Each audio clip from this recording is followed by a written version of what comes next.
नमस्कार मंडळी, स्वागत आहे तुमचं सगळ्यांचं आपल्या लाडक्या यूट्यूब चॅनलवरती। तर व्हिडिओवरती नसाल तर व्हिडिओला लाईक करायला विसरू नका आणि चॅनलला सबस्क्राईब करून सोबतचं बेल नोटिफिकेशन ऑन करायला विसरू नका आणि हा व्हिडिओ शेवटपर्यंत नक्की बघा।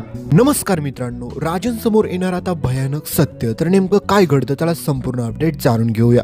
तर मित्रांनो, ज्यावेळेस मात्र आजोबांचा वाढदिवस असतो त्याच्यामुळे सगळीकडे सजावट झालेली असते, पण हे सगळं होत असताना मात्र तुम्ही पाहिलंच असेल की ज्यावेळेस मात्र सगळेजण आलेले असतात त्याच ठिकाणी मात्र ऋषी आणि नयनतारा मॅडम ह्या सगळ्यांना देखील बोलवलेलं असतं।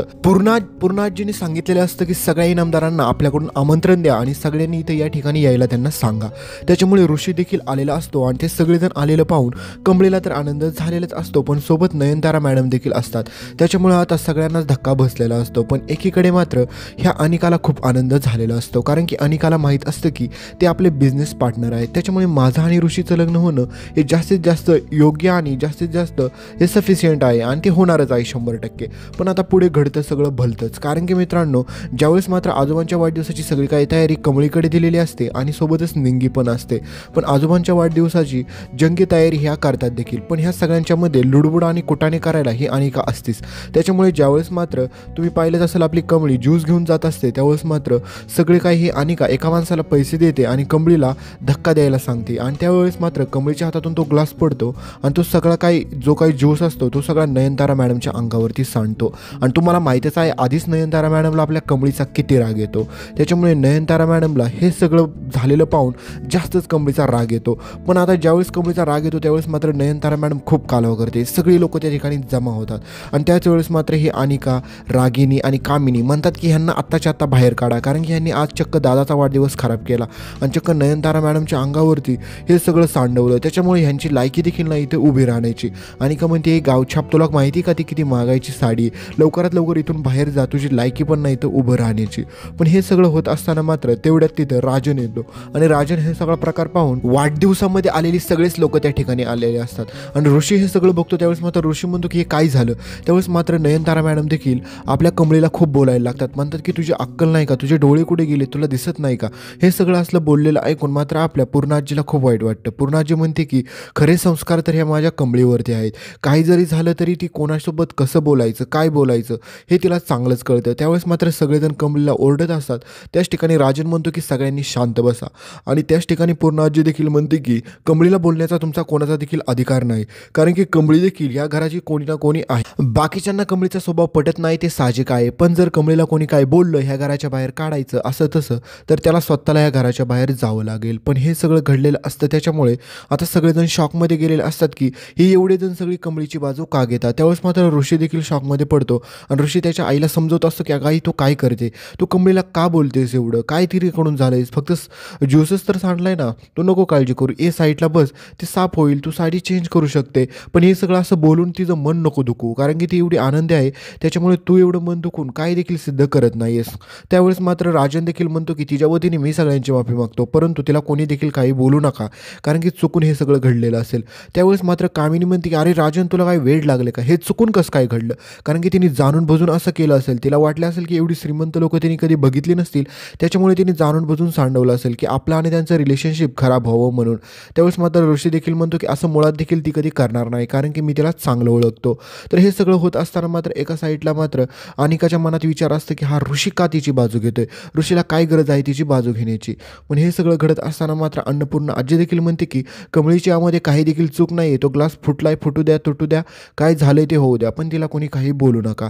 तर हा सगळा घडलेला प्रकार पाहून नयनतारा मॅडमला राग येतो आणि ती म्हणते की आम्हाला अशा पार्टीमध्ये थांबायचंच नाही। पण त्यावेळेस मात्र कामिनी म्हणते की तुम्ही का थांबणार नाही, ह्या गावछापची यांची लायकीच नाही, यांना बाहेर काढू, तुम्ही इथे थांबलंच पाहिजे, तुमचं आणि आमचं चांगलं रिलेशनशिप आहे आणि आपण बिझनेस पार्टनर पण आहे। त्यावेळेस मात्र कमळी आणि निंगी म्हणतात की आम्ही इथून जातो, आमच्यामुळे खूप मोठा प्रॉब्लेम झाला। पण अन्नपूर्णा आजी त्यांना तिथून जाऊन देत नाही आणि ऋषी देखील त्यांना जाऊन देत नाही आणि कमळीला आधीच सांगितलेलं असतं ऋषीला की ऋषी सर तुम्ही आमची मदत करू नका, कारण की तुम्ही आमची मदत करायला जाताय आणि काही ना काही प्रॉब्लेम होऊन बसतोय, तुम्ही आम्हाला हेल्प तर करताय पण ते अजिबात देखील कोणाला आवडत नाही। हे सगळं घडल्यामुळे आपल्या बिचाऱ्या कमळीला खूप वाईट वाटत असतं। पण हे सगळं घडून गेल्याच्या नंतर मात्र राजन एक विचार करतो की सेम टू सेम या कमळीमध्ये माझ्या गौरीसारखेच विचार आहेत, कारण की माझी गौरी पण अशीच होती, कारण की काही जरी झालं, कुठं काय झालं, कोणाच्या मदतीला जाणार, सगळ्यांच्या आनंदात आनंद साजरा करणार, पण बिचारी ती आता गेली कुठं हेच राजनला अजूनपर्यंत माहीत नसतं। पण आता राजनसमोर भयानक सत्य उघडकीस दिवस येतं. म्हणजेच राजनला कळतं की आता ही कमळी जी आहे ना ती गौरीचीच मुलगी आहे. कारण की राजन ज्यावेळेस आता गावाला जातो त्यावेळेस मात्र राजनला कळतं की त्या ठिकाणची जी जमीन घ्यायला गेलतो म्हणजे राजनला देखील आता थोडं थोडं आठवायला लागतं की त्याची गौरी देखील त्याच गावातून होती. म्हणजेच तसंच एक खेडेगाव होतं. एक्झॅक्ट त्याला माहीत नसतं, पण त्याला माहीत असतं की गौरी जर आत्तापर्यंत जिवंत नसती तर मला आत्तापर्यंत तिचा कधी भासच झाला नसता. आणि जसं की आई बोलती की तिची मोठी सून जिवंत असेल आणि नात पण, त्याचप्रमाणे मला वाटतं की ही कमळीच तर माझी मुलगी नसेल ना. तर त्याच्यामुळे आता मित्रांनो पुढे जाऊन ज्यावेळेस मात्र राजन गावाकडे जातो त्यावेळेस मात्र राजनच्या समोर एक भयानक सत्य येतं. कारण की राजनला सरू दिसते मित्रांनो. म्हणजे त्याला कळतं की ही गौरी आहे. राजन म्हणतो की गौरी तू एवढे दिवस कुठे होती, पण आपली सरू आतापर्यंत राजनला कधी ओळख दाखवली नाही, त्याच्यापासून ओळख लपवतच असते आणि आता इथून पुढे देखील लपवायचं ठरवते. कारण की म्हणते की यांच्यामुळे आपल्या आयुष्यामध्ये काही देखील प्रॉब्लेम नको आणि आपल्यामुळे देखील यांच्या आयुष्यात प्रॉब्लेम नको. कारण की सरूला कळालेलं असतं की राजन अजूनपर्यंत गौरीला विसरलेला नसतो आणि त्याच गौरीचं नाव आता सरू असतं. पण तिच्यावरती ही वेळ आणली कोणी मित्रांनो? कारण की ह्या कामिनी रागिनी यांनीच ही वेळ आणलेली असते. कारण की आपल्याला आपल्या गौरीला मारण्याचा पूर्णपणे प्रयत्न ह्या कामिनीने केलेला असतो, पण त्या एवढ्या मोठ्या संकटातून पण आपली कामिनी वाचलेली असते आणि तिथपर्यंत पोचलेली असते. त्याच्यामुळे आता कामिनी म्हणते की परत आपल्यावरती एवढं मोठं संकट नकोच. आणि त्याच गौरीने आता आपलं तिचं नाव बदलून सरू ठेवलेलं असतं. पण हे सगळं घडत असताना मात्र तिला वाटत असतं की आपल्या मुलीवरती देखील कोणतं देखील संकट नको. त्याच्यामुळे तिने आत्तापर्यंत तिला देखील काही सत्य सांगितलेलं नसतं. म्हणजेच आपल्या कमळीला अजूनपर्यंत माहीत नसतं की तिच्या बाबांचं नेमकं काय झालं. अजूनपर्यंत कधी देखील आपल्या सरूने कमळीला हेच कळून दिलेलं नसतं. फक्त तुझे बाबा नाही आहेत एवढंच सांगितलेलं असतं. आणि सगळं काय आबांनी आपल्याला मोठं केलं आहे आत्तापर्यंत एवढं सांगितल्यामुळे कमळीने देखील याच्याबाबत कधी विचारच केलेला नसतो. पण इकडे आता कमळी चक्क त्या महाजनांच्या घरी जाते राहते, सगळ्यांशी ओळख झालेली आहे कमळीची, पण हे अजूनपर्यंत आपल्या सरूला माहीत नाही. जसं सरूला समजेल त्यावेळेस मात्र सरू आपल्या कमळीला त्या ठिकाणी कधी देखील ठेवू शकत नाही, हे तुम्हाला चांगलंच माहीत आहे. कारण की सरूला देखील माहिती आहे की तिला आत्तापर्यंत काय भोगावं लागलेलं आहे. कारण की तिने जरी प्रेम केलं होतं पण त्या प्रेमाचा कसा शेवट झाला आणि काय झालं हे तुम्ही पाहिलंच असेल.